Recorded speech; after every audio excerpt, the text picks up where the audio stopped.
નમસ્કાર મિત્રો, ઝવેરચંદ મેઘાણીની અદ્ભુત રચના અને એમાંને એક સિંહનું દાન જે કરેલું એની આ ઘટનાની વાત કરે છે કે મૂળીની પાટ ઉપર 7મી પેઢીએ સાંચોજી થઈ ગયા. એક વખત હળવદના રાજરાણા કેસરજી, ધ્રોળના રાજા અને સાંચોજી એક સાથે ગોમતીજીમાં નાવા ગયા હતા. ગોમતીજીમાં સ્નાન કરતી વખતે ધાંગધ્રાના તથા ધ્રોળના દરબારે કંઈક એવા વ્રતો લીધા, પણ સાંચોજીએ તો એવું વ્રત લીધું કે મારી પાસે જે કાંઈ હશે તે હું મારા યાચનારને આપીશ. 3 જાત્રાળુઓ ઘરે આવ્યા. 2 મોટા દરબારોના વ્રત તો થોડો વખત થયો એટલે છૂટી ગયા, પણ સાંચોજીની પ્રતિજ્ઞા તો જીવ સસોટની હતી. હળવદ દરબારે પોતાના દહોદી સારણને ઉશ્કેર્યો અને વચન આપ્યું કે પરમારનું નિયમ જો તું છોડાવને તો તું જે માગ એ હું તને આપું. એટલે ચારણ કહે, પરમારનો પુત્ર, જો હું માથું માગીશ તો એ માથું મને વધેરી દેશે. દરબાર કહે, એવું કંઈ માગ કે પરમારને ના પાડવી પડે. ચારણ મૂળી આવ્યો. ભરકેશરીમાં દેવીપુત્ર અને અગ્નિપુત્ર ભેટીને મળ્યા. સાંચોજી કહે, કવિરાજ, આશા કરો બાપ. બાપ, તમ નહીં બને. અરે બાપ, તમારાથી નહીં બને. અરે શા માટે? માંડવ રાજ જેવા મારે માથે ધણી છે. આ રાજપાટ ઉપર તો એની ધજા ફરકે છે. મારી નહીં, કોઈ દિવસ આ રાજપાટના ગુમાન કર્યા નથી.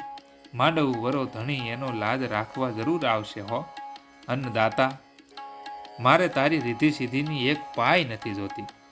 તારા લાખ પશાઓ પણ ન ખપે. તારા માથાનો પણ હું કંઈ ભૂખ્યો નથી. જે માગવું હોય તે માગો ચારણ તમે. એટલે ચારણે ગોઠણભર થઈ અને દુહો કહ્યો, અશ આપે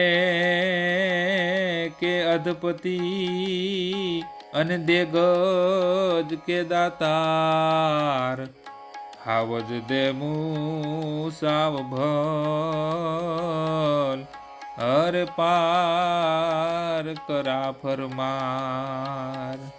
અશ આપે કે અધપતિ, દે ગજ કે દાતાર, હાવજ દે મુસાવ ભલ, કે પાર કરા પરમાર. કોઈ રાજા ઘોડાના દાન કરે તો કોઈ હાથી આપે, પણ હે સૌથી ભલા રાજા, તું મને જીવતો હાવજ આપ. હાવજ? હાવજ નામ સાંભળી તો સભાનો અવાજ ફાટી ગયો. હા હા, જીવતો હાવજ. ચારણે વળી પાછો લલકાર કર્યો, જમી દાન કે દે જબર અને લીલવળું લીલાર, હાવજ દે મુસાવ ભલ, હરે પાર કરા પરમાર. જમી દાન કે દે જબર, લીલવણું લીલાર, હાવજ દે મુસાવ ભલ, પાર કરા પરમાર. એટલે કોઈ જબરા રાજાએ જમીનના દાન આપે, કોઈ પોતાના લીલા માથા ઉતારી આપે, પણ હે પરમાર, તારી પાસે તો હું હાવજ માગું છું. હાહાકાર કરીને આખી કચેરી તાડકી ઉઠી.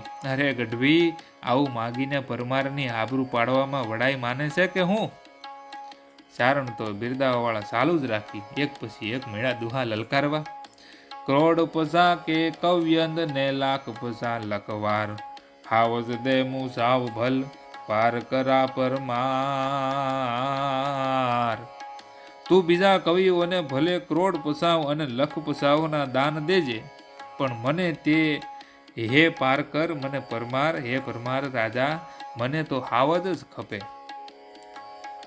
અને ગોજારો ગઢવો સભામાં સ્વર ઉઠ્યો. ગઢવીએ ચોથો દુહો ગાઈ લીધો કે દોઢા રંગ તુને દઉં અને હોઢા બુદ્ધિ ચાર, મોઢે ઉજળે દે મને, અરે પાર કરા પરમાર. દોઢા રંગ તુને દઉં, હોઢા બુદ્ધિ ચાર, મોઢે ઉજળે દે મને, પાર કરા પરમાર.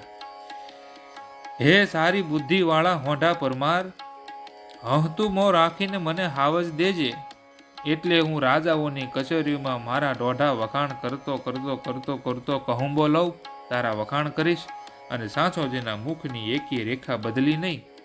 મોં મલકાવીને એણે કહ્યું, કવિરાજ, આવતીકાલે પ્રભાતે તમને હાવજના દાન દેશું.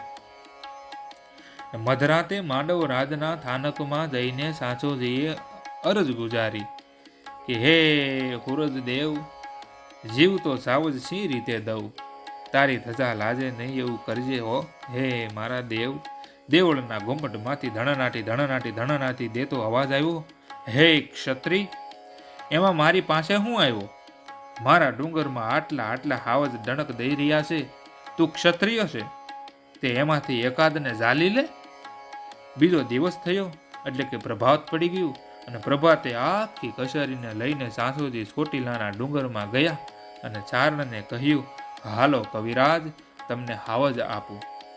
અને પરમારના ચારણોએ બિરદાવળી ફરી વળી પાછી ઉપાડી. પાંજાળી શેર પૂરિયા અને વિઠ્ઠલને વણપાર, શરમ રાખ્યા સાચા તણી અને જગદીશણ જગતાર. ત્યાં તો ત્રાણ દેતો એક સિંહ નીકળ્યો. દોટ કાઢીને સાસુજી એના કાન ઝાલ્યા. બકરી જેવો બનીને સિંહ ઊભો રહ્યો. પરમારે બૂમ પાડી કે લ્યો કવિરાજ, આ હાવજના દાન દીધા.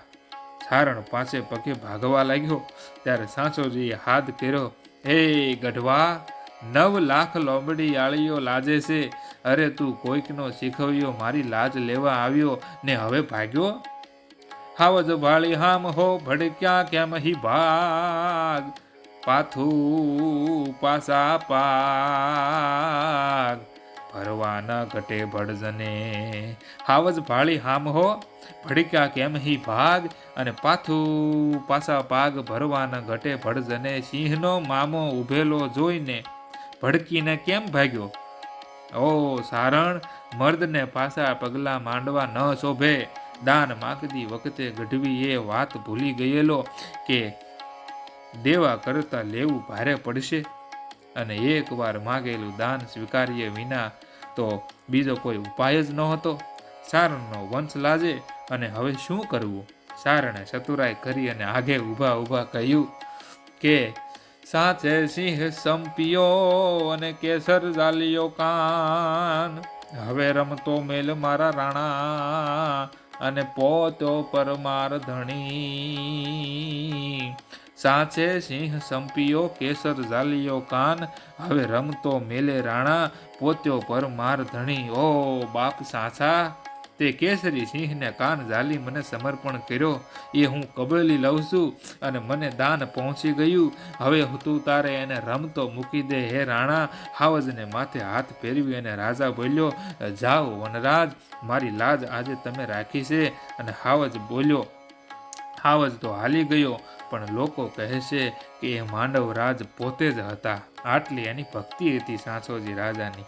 આવી રીતે ચારણો રાજવીઓ પાસે જેમ એનું માંગણી કરી એટલે રાજાએ સિંહનું દાન પણ આપ્યું.